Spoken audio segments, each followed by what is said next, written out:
IPL అభిమానులందరికీ నమస్కారం. ఈరోజు మనం ఒక భారీ మ్యాచ్ గురించి మాట్లాడుకోబోతున్నాం. చెన్నైలోని ఎంఏ చిదంబరం స్టేడియంలో జరిగే ఈ పోరులో ఒకవైపు భీకరమైన ఫామ్లో ఉన్న కోల్కతా నైట్ రైడర్స్, మరోవైపు తమ సొంత గడ్డపై తిరుగులేని చెన్నై సూపర్ కింగ్స్ తలపడబోతున్నాయి. మరి ఆలస్యమెందుకు, ఈ మ్యాచ్ సంగతేంతో చూసేద్దాం. ఇప్పుడు అందరి మదిలో మెదులుతున్న ప్రశ్న ఒక్కటే: ఈ టైటాన్స్ పోరులో చెన్నై కోటను బద్దలు కొట్టేది ఎవరు? హోమ్ టీం తమ ఆధిపత్యాన్ని నిలబెట్టుకుంటుందా, లేక ఛాలెంజర్లు కొత్త చరిత్ర సృష్టిస్తారా? ఈ పోరులో ఎవరు పైచేయి సాధిస్తారో చూడాలి. సరే, ముందుగా టాస్ గురించి మాట్లాడుకుందాం. ఏ టీ20 మ్యాచ్లో అయినా టాస్ చాలా కీలకం. కానీ చెన్నై లాంటి పిచ్ మీదైతే దాని ప్రాముఖ్యత ఇంకా ఎక్కువ.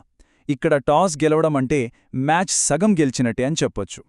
అయితే ఈ కీలకమైన టాస్ కోల్కతా నైట్ రైడర్స్ గెలిచింది. ఇది వాళ్లకు వ్యూహాత్మకంగా చాలా పెద్ద ప్లస్ పాయింట్. ఇప్పుడు కెప్టెన్ ఎలాంటి నిర్ణయం తీసుకుంటాడో చూడాలి. ఇప్పుడు కెప్టెన్ మైండ్లో 2-3 విషయాలుంటాయి. మొదటిది చెపాక్ పిచ్. ఇది సాధారణంగా కాస్త నెమ్మదిగా ఉండి స్పిన్నర్లకు బాగా హెల్ప్ చేస్తుంది. ఇక రెండవది డ్యూ ఫ్యాక్టర్, అంటే మంచు ప్రభావం. రాత్రయ్యేసరికి మంచు పడుతుంది గదా, అప్పుడు బౌలర్లకు బంతిమీద గ్రిప్ దొరకదు, జారిపోతుంటుంది. సో చేజింగ్ చేసే టీంకి ఈజీ అవుతుంది. ఈ రెండూ లెక్కలేసుకుంటే బౌలింగ్ తీసుకోవడమే చాలా మంచి ఆప్షన్. సరే, టాస్ అయితే కేకేఆర్ గెలిచింది. మరి వాళ్ల జట్టు ఎలా ఉందో ఒకసారి చూద్దామా? వాళ్ల లైనప్ మొత్తం డేంజరస్ బ్యాట్స్మెన్తో నిండుంది. ఈ టోర్నమెంట్లో అయితే వాళ్లు భీకరమైన ఫామ్లో ఉన్నారు. చూడండి, వాళ్ల లైనప్లో ఒక్కొక్కరూ ఒక్కో మ్యాచ్ విన్నర్. సునీల్ నారాయణ్ ఉన్నాడంటే అతను బ్యాట్తోనో బంతితోనో ఎప్పుడైనా మ్యాచ్ను మార్చేయగలడు. ఇక మిడిల్ ఆర్డర్ సంగతికొస్తే రాహుల్ త్రిపాఠి, ఇంకా last season hero Rinku Singh, వీళ్ళిద్దరూ క్రీజులో ఉన్నారంటే స్కోర్ బోర్డు పరుగులు పెడుతూనే ఉంటుంది. వీళ్ళు ఎలా ఆడతారన్న దానిపైనే కేకేఆర్ గెలుపు చాలా వరకు ఆధారపడి ఉంటుంది. ఇక్కడే ఉంది అసలైన మజా. మ్యాచ్ని డిసైడ్ చేసే ఫైట్ ఇదే. ఒకవైపు త్రిపాఠి, రింకూ సింగ్ లాంటి హిట్టర్లు, మరోవైపు చెన్నై స్పిన్నర్లు. ముఖ్యంగా ఈ చెపాక్ స్లో పిచ్ మీద వీళ్లు స్పిన్నును ఎలా ఎదుర్కొంటారు అనేది పెద్ద ప్రశ్న. ఈ మినీ బ్యాటిల్లో ఎవరు గెలిస్తే వాళ్లే మ్యాచ్లో డామినేట్ చేస్తారు. సరే, కేకేఆర్ సంగతి చూశాం కదా. ఇప్పుడు home team Chennai super Kings దగ్గరికి వద్దాం.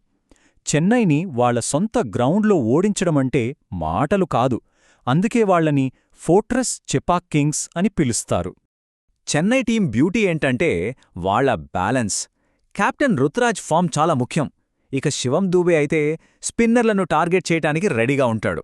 ఇక ఆఖర్లో ఎంఎస్ ధోని గురించి మనం కొత్తగా చెప్పుకోవాల్సిందే ఉంది.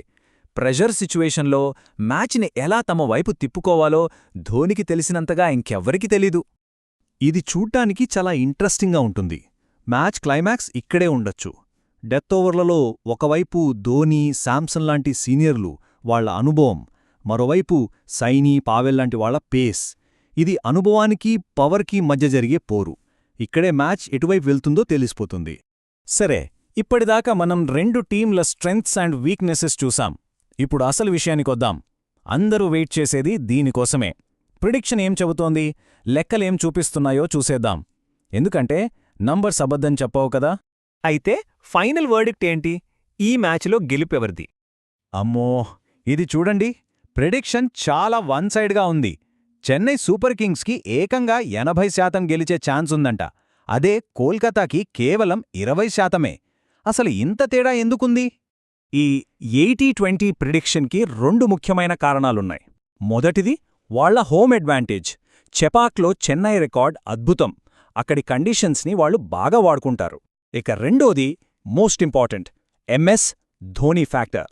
ఎంత పెద్ద ప్రెషర్ సిచ్యువేషన్లోనైనా సరే మ్యాచ్ను ఎలా కంట్రోల్లోకి తెచ్చుకోవాలో వాళ్లకు బాగా తెలుసు.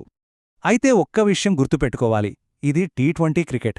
ఇక్కడ ఎప్పుడు ఏం జరుగుతుందో చెప్పలేం. ఈ ప్రిడిక్షన్స్ అన్నీ జస్ట్ కాగితం మీద లెక్కలు మాత్రమే. కోల్కతా టీంలో ఉన్న పవర్ హిట్టర్లు ఒక్కసారి ఫామ్లోకి వస్తే ఈ లెక్కలన్నీ మారిపోతాయి. అసలు సిసలు ఫలితం తేలేది మైదానంలోనే.